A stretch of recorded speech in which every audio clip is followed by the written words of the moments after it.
Gosh, this almost feels nostalgic talking about Brie Larson and Marvel. Now, it's weird too, right? Because I was just watching the coverage of her at the time. Well, not really. I kind of caught the aftermath of this stuff. Like, I was really not involved with any of this stuff back in 2019. Okay, I kind of missed all of the Avengers hype and stuff like that. I was off doing my own stuff, focusing on other things. So yeah, I missed all of the real potent cringe of Brie Larson promoting Captain Marvel, getting on stage saying, I don't really need to hear the opinion of a 40-year-old white dude on A Wrinkle in Time, okay? The movie's not made for you. I missed out on all of that. It really does suck. I only ended up catching a little whiff of this in the aftermath, and she was actually rather subdued in the promotion during the Marvels at the end of 2023. Like, it ended up helping the bottom line of that, but she's kind of reinvented herself recently, okay? As somebody who is far less flamboyant, far less toxic, and much more reasonable, okay? Because she used to be the poster child of just insufferable MCU slop, okay? And she has since lost her title several times over to Simu Liu, Mr. Bubble Tea, whatever is super racist and stuff. I care about Taiwan and stop culturally appropriating. He's probably the worst. And then, of course, most recently, even though I don't think that he's a really bad guy, but Anthony Mackie coming along and saying Captain America doesn't need to represent America. That right there, that statement just immediately undercuts anything. It just bombs the battlefield when it comes to horrific takes in the lead up and the promotion of a movie. But looking forward to well, not really looking forward to, but anticipating the future of Marvel and trying to figure out, and I'm wondering if we're going to be getting this, because next week, obviously, we've got Captain America 4 coming out, and well, we're going to have to figure out a couple of things, because you would imagine, right, like that's going to end up starting to take the formative steps towards building to the Avengers Doomsday and the Avengers Secret Wars. Like, who in the blue hell are the Avengers? Like, obviously, you're going to have Captain America. Okay, we've heard back and forth things about, Benedict Cumberbatch coming back as Doctor Strange, whether or not he's going to have the third eye, like what's going to happen building off of that abomination that was Multiverse of Madness. Like what's he going to do with that? Are you going to be able to hoodwink Thor to come back in, like as Chris Hemsworth, because his boys that he was making those Extraction movies with,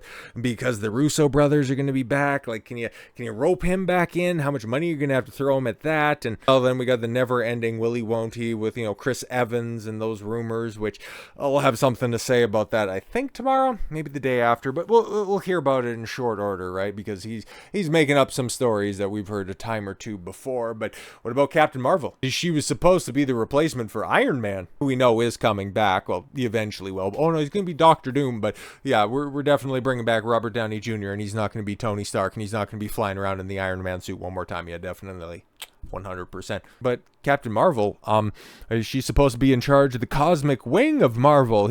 She was supposed to be the new leader for the Avengers, and we have no idea whatsoever what she's going to be doing. Okay, I don't imagine that she'll get a reference, even though at one point in time, with the different script leaks and the plot synopses for whatever version of Captain America 4 was out there at the time, figuring out exactly what the Avengers look like, she was involved in it in some form or fashion. But the only thing that we've heard from Brie Larson lately is, hey, look at this.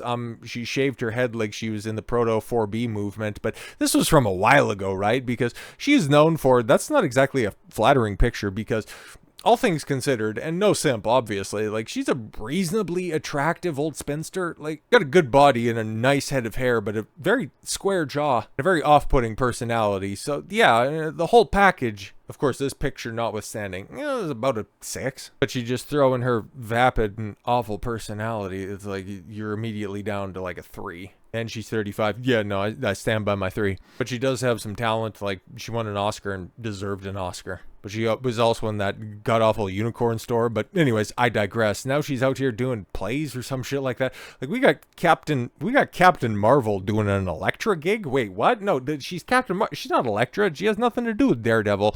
Totally different thing, because, well, chopped off all her hair and looks insane, I guess. I don't know, man. And maybe smiling's not her thing. Maybe the Dawn was onto something, okay? Or maybe you got properly called out for, saying maybe you should smile more, because I wouldn't necessarily say that's your strength, Brie. Perhaps rolling around on the floor for a play is a little bit more your speed. But she ended up giving an interview with The Independent, The Intercept, some UK publication, okay, in order to promote her new play and her new project. And, well, they tried to set her up for a couple of questions, and she ended up giving much more measured responses. Definitely different than what she would have done during the height of her powers in 2019, when she would have went totally off on all of her feminist talking points. But now, maybe she's come around to the opinion and made the revelation that several other women have in recent years, and the ones that are, very much up to and gone past the wall, that, oh yeah, maybe this whole feminist thing was kind of a lie, but she refuses to address Captain Marvel backlash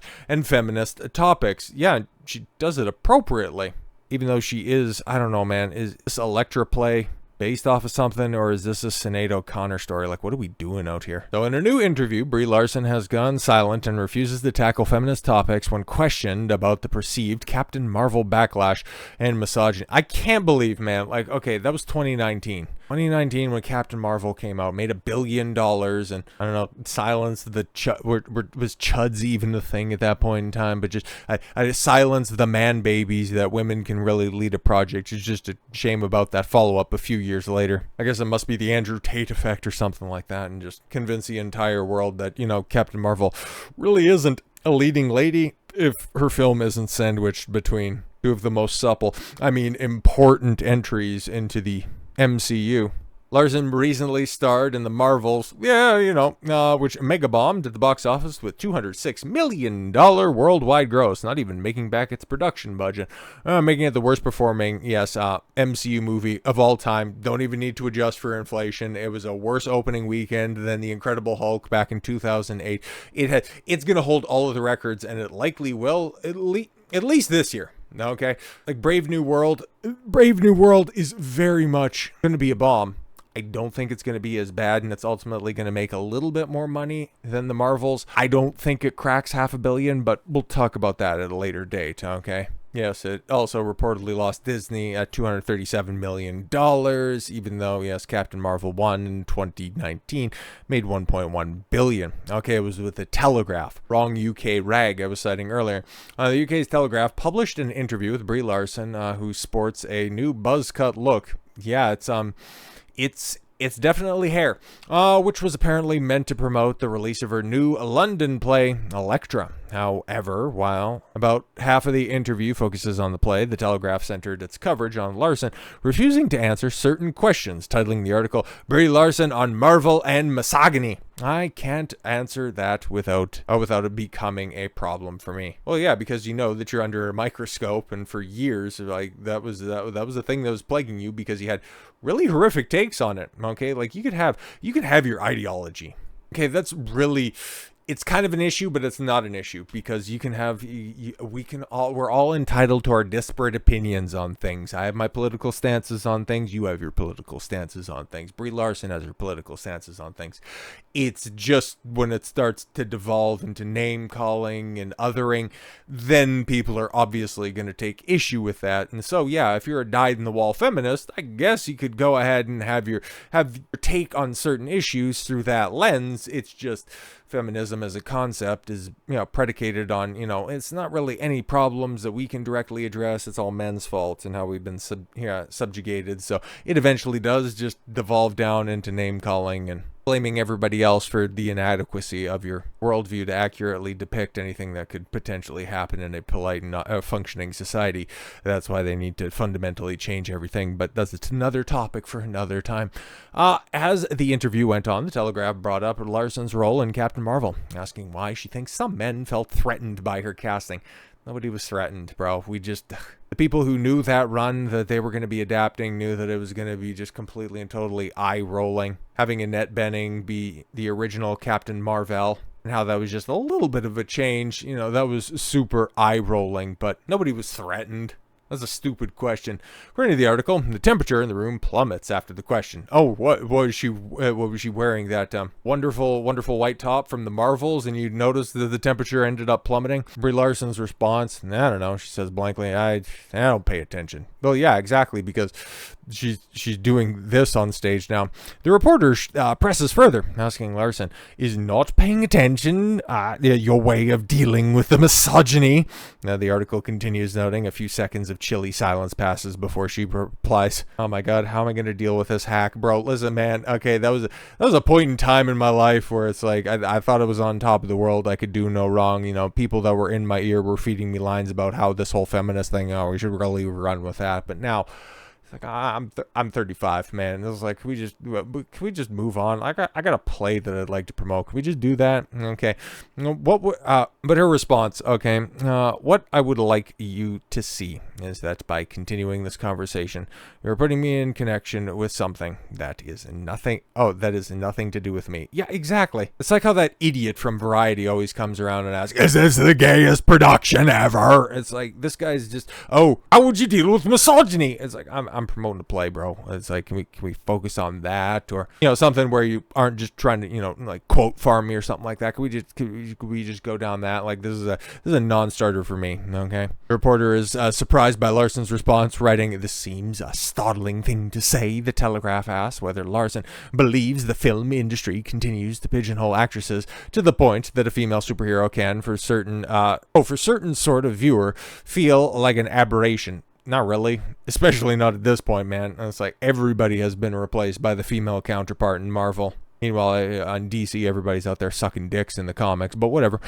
Larson replies, "I don't think there's a way for me to answer that without it becoming a problem for me." She very clearly is like, it's just next question. Okay, this is the nicest way that I can say, like, next question. Can we just do something else? Seriously, what the fuck is wrong with you? The interview reveals that Brie Larson's publicist steps in to shut down that line of questioning. Thank God. Okay, thank God. The interview continues when the reporter seems shocked by Larson's lack of response, writing, "I can't work out whether Larson is angry or upset." You're probably upset at you, because it's like, I gave you one answer. Obviously, you weren't going to be getting anything else. You persisted. My PR assistant had to step in, and now it's she's just so struck with fear about how to approach the misogyny question. Or maybe she's just done with it. Maybe you haven't seen some of her other responses in recent years where they're just a little bit more, I won't say based, because kind of like an idiot will come out and say, "Oh, J.K. Rowling's like super based because she wants to blame men for all of these mentally unhinged lunatics," exposing the farce that is female athletics. But okay. But no, she's been far more middle of the road and measured in her responses, especially, what was it, at Cannes Film Festival, when somebody tried to get her in a gotcha for supporting Johnny Depp, or just simply asking a question whether or not, "Oh, what did you think about the standing ovation Johnny got for his, I don't know, some French film that was out there?" He's like, what do you want me to say? Or reprising the role of Captain Marvel. I don't know, do they even want me back? She's kind of a goofy person in an interview. She can be charismatic. It's just this whole Marvel thing just never really worked for her. But yes, this idiot, okay, I can't work out whether Larson is angry or upset. She has spoken out before about sexism in Hollywood and has taken on the industry in other ways. Yeah, maybe she's exhausted all of those avenues. Maybe she realized that, this shit's kind of stupid. Okay, stark contrast from 2018. Yes, the interviewer points out that Brie Larson's remarks from 2018, which was 7 fucking years ago, about calling for more diversity from film reviewers, as yes, at the time, Larson said 60% of the critics are white men. The reporter continues about Larson, yet today she appears not only unwilling to engage with such issues, but even surprised to have been asked. Yeah, exactly, because that was not the purpose of this interview, I would imagine. The report adds that later Brie Larson stated during the interview, "I don't feel that anything I'm saying is a stance. There are times that I speak out, and there are times when I don't." Yeah, there's a time and a place for everything. This clearly wasn't the time or the place. I'm sure she is still unhinged in her own personal beliefs. Frankly, to get that haircut, you would have to be a little bit off your rocker. But the fact that she is just, I don't know, trying to comport herself as a rational, level-headed individual in public now, she gets a few more points. Still don't want to see her back as Captain Marvel. Not really a big fan of her at all whatsoever from the neck up. But hey, somebody does something good and you gotta applaud them for that. So for this interview right here and shutting down this predatory line of questions, good for you, Brie. Best of luck in your future endeavors, and don't you goddamn darken the doorstep of any franchise that I care about. So with all that said, thank you all very much for the gift of your time. I've been Don Consuelo. I want you to follow your gut and get after it. Take care, everyone.